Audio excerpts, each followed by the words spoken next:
ছোটবেলায় ম্যামের কাছে পড়তে না ইচ্ছা হলে যা করতাম। এই মা না, 4টে বেজে গেছে, ম্যাম 5টার সময় পড়াতে আসবে, তাড়াতাড়ি পড়াটা দেখে নে।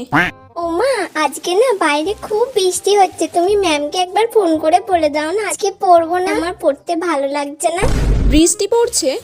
বৃষ্টিও এক্ষুনি থেমে যাবে, তুই তাড়াতাড়ি পড়াটা দেখে নে। বলে দাও না মা।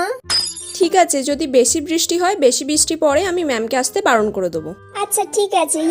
তাড়াতাড়ি বসে বসে সব পড়াগুলো দেখে নে। বৃষ্টি না পড়লে তোকে অবশ্যই পড়তে হবে, তাড়াতাড়ি পড়াগুলো দেখ। আজকে যেন শুনি ম্যাম এলে যে তুই সব পড়া পেরেছিস, ঠিক আছে? আজকে তো আমার কিছু পড়াই হয়নি, আমি তো ম্যামের কাছে একটা পড়াও পারবো না। যাও করে আজকে ম্যামের আসা আটকাতেই হবে। জয় মা, জয় মা, জয় মা। বৃষ্টিটা কমিও না মা, আমার জন্য এবারের মতো কমিও না। এই মা না, বৃষ্টি কমে গেছে আর তোর ম্যামও এসে গেছে, তাড়াতাড়ি বইগুলো গুছিয়ে পড়তে বসে পড়। ম্যাম এসে গেল, এবার তো আমি গেলাম।